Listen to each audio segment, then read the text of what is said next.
Salvete! Hello, ye merry Latinists. Welcome to my channel. This is Latin with Stephen, and for you I have today another short story in Latin for intermediate readers. So if you've been doing Latin a fair while and you know your conjugations, declensions, and you have some idea of the Roman syntax, then let's give this story a go. It's Phaethon from Greek mythology, and I've taken this from elementary Latin translation by Hillard and Botting. Nice short passages, nice manageable chunks.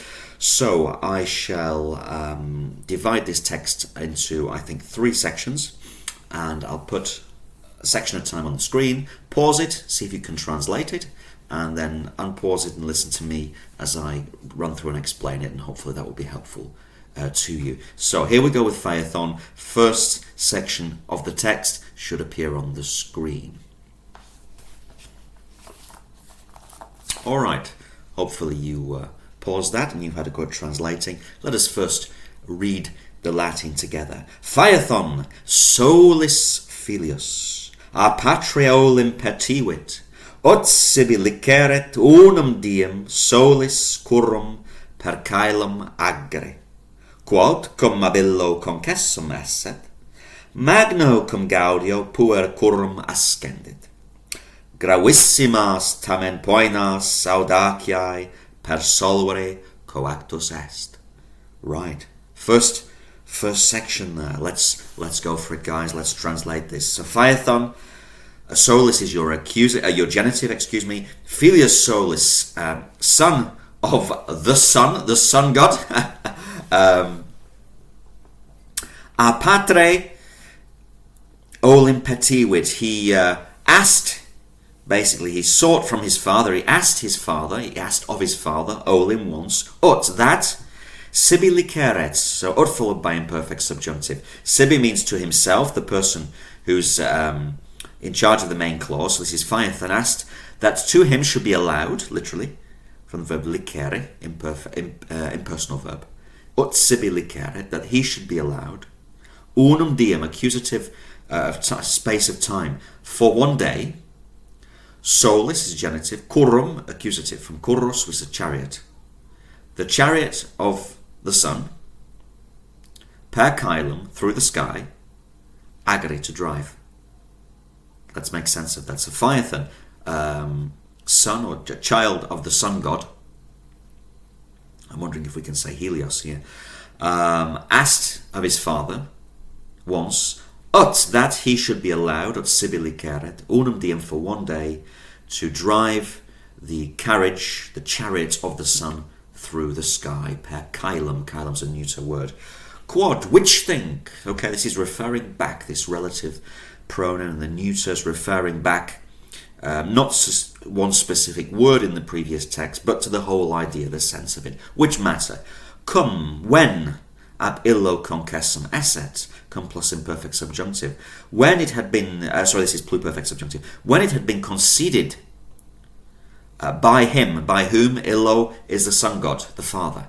When the father had conceded, when it had been agreed to by the father, this thing, quod cum ab illo concessum esset, magno cum gaudio puer currum ascendit. So, magno cum gaudio, with great joy. Notice how they tend to put the cum word, the with, in the middle, just stylistically. It's ablative case, with great joy, from gaudium. Puer, the boy, ascended, mounted the chariot. He climbed onto the chariot. So your main clauses, of course, puer, currum, magno cum gaudio, ascendit. And the subordinate clause comes first. Quod cum ab illo concessum esset, which thing, when it had been agreed to by the father, the son, with great joy, mounted the chariot. Currum ascendit. Last sentence here then. Gravissimas tamen poenas audaciae per solvere coactus est. Coactus est, from coago, coagere, is the perfect passive. So the subject is not explicitly mentioned, but it's referring to the Phaethon, the boy, the son. He was forced, coactus est, he was forced to what? Per solvere, to pay. Poinas, the price, the penalty, the punishment. gravissimas, the adjective that's going with it, the very serious, severe, heavy punishment. Tamen, however, audaciae, for his audacity, for his boldness. However, the boy was forced, tamen coactus est, poenas gravissimas per solvere, to pay the price, to be punished severely for his own audacity, his boldness. All right, so let's now look at the next section to see how was he bold, what did he do, and how was he punished. Okay, so it should appear on your screen about now. Alright guys, hopefully you've had a crack at that one. Let's now just read through the Latin together. Nam, propter corporis infirmitatem, equos fortissimos quaecere non potuit. Illigitor e cursu egressi, tam propiterram descenderunt, ut eam ferre incenderent. Itque Jupiter ira per motus, puerum in felicem fulmine necavit, mortuumque in eridanum flumen coniacid. So, quite a long one. Let's have a look at the English. Nam, for. This is explaining what came before. If you remember, we said he had to pay a heavy penalty, a heavy price for his boldness. For, propter means because of, on account of, followed by the accusative. Now the next word isn't the accusative, that's a genitive, corporis, from corpus, of his body. So we keep reading, and we find an accusative, infirmitatem. Infirmitas, we have the word infirmity, weakness. For, propter, because of the weakness, genitive, of his body. They just put the words in a different order. Because of the weakness of his body. Non potuit, past tense, he could not what? Coercere, restrain, hold back, infinitive. Hold back what? Equos fortissimos, accusative. The very strong horses. On account of the weakness of his body, he could not hold back or restrain the very strong horses.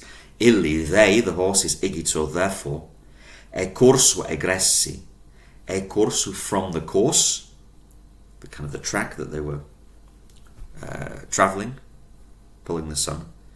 Egressi, past participle, having, I suppose it's exited, moved away from, escaped, having moved away from the track.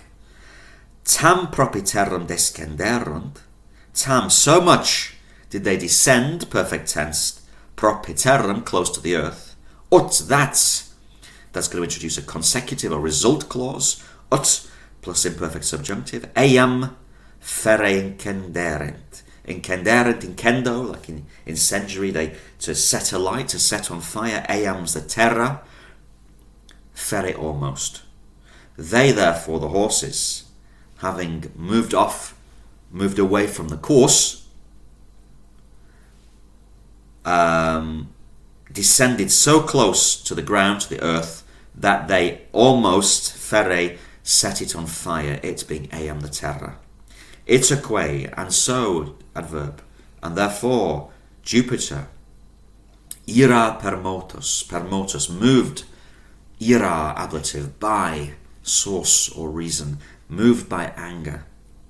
Puerum in felicem fulmine necavit, he necavit, perfect tense, he killed, whom? The boy, accusative. Puerum in felicem, the unlucky boy, perhaps. Fulmine is with his lightning. Mortuumque, and him, the boy, now dead. Coniacit, he threw in flumens, a river, into this river, the Eridanum river. So he struck him down with his thunder, his lightning, necavit, and the dead body, the dead boy, he threw, coniacit, from conicere, into this particular river. It's a sad one, isn't it? So he lost control because he wasn't strong enough to hold back the horses. There's another little bit, so let's see if that appears on the screen now. Pause when it does so. Okay, let's read the Latin. Sorores eios quae equos currui junxerant, ad ripas eios fluminis venerunt, et tanto dolore propter fratres mortem moebantur, ut deorum misericordium excitarent, aquibus ipsae in arbores, lacrimaeque earum in electrum versae sunt. All right. One long sentence there. Sororis eius, his sisters. Whose? Eius, of the boys of Phaethon, his sisters. Quae, who? Nominative. Equos curvi junxerant, jungo, jungere, junxi. This is the pluperfect tense. Who had fastened, attached the horses to the carriage, to the chariot. His sisters who had fastened, attached the horses to the chariot. At the repass to the banks of this river, eos fluminis venerunt, they came, perfect tense, they came to the banks, repa, of this river. Et tanto dolore propter fratris mortem moebantur, imperfect passive, they were moved, affected, ablative, of course, or origin, by so much pain or grief, propter, because of accusative mortem, the death, from mors genitive fratris, of the brother. So again, notice how they put propter, the genitive, sandwiched in between before the accusative comes, but propter does trigger accusative case, so it should be, we would say propter mortem fratris, because of the death of the brother, but in Latin, very often, propter fratris mortem.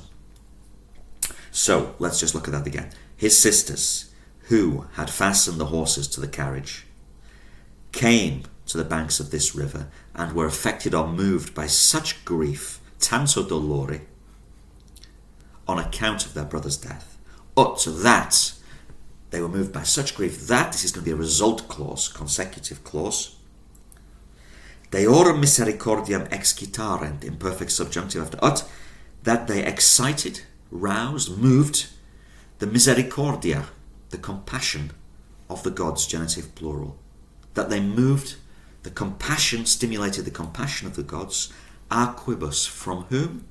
Ipsae, they themselves, the sisters, it's nominative plural, it's feminine, ipsae, in arbores, this is accusative, into trees, lacrimaeque earum, and their tears, the tears of them, literally the sisters, in electrum, amber, versae sunt, from where to vertere, to turn. And so that they excited, roused the compassion, the pity of the gods, by whom they themselves, the girls, the sisters, were turned into trees, in arbores versae sunt, perfect tense. Lacrimaeque eorum, and their tears were turned into amber. Electrum is amber. So the versae sunt applies both to the girls, the sisters, into turning into trees, and the tears, which also happen to be feminine, lacrimae, into the electrum. So that's why you can just put versae sunt, feminine, plural, nominative, to apply to both the sisters and their tears. So last bit, and his sisters, who had fastened the horses to the chariot, came to the banks of this river, and were affected by such grief on account of their brother's death, that they excited the compassion of the gods, from whom they themselves were turned into trees, and their tears were turned into amber. There we go, guys. All right, quite a long last sentence there, but fairly straightforward, I think, if we're familiar with the basic aspects of Roman syntax. So how did you do? How did you get on? Did you get more or less the same thing? I mean, we can have slightly different wordings, of course, but did you understand what happened there? Let me know if you have any questions. Feel free to pop them in the comments. I think this is a good activity for intermediate students, just to practice different types of sentences. Here we had a number of consecutive clauses, result clauses, that plus ut with the subjunctive, typically imperfect. So that's a good one to practice and make a note of if you weren't perhaps that familiar with that one. So I think we'll leave it there, almost 15 minutes. So thanks for tuning in. I hope this has been useful, guys, and I shall come back hopefully with another one very soon. Salve.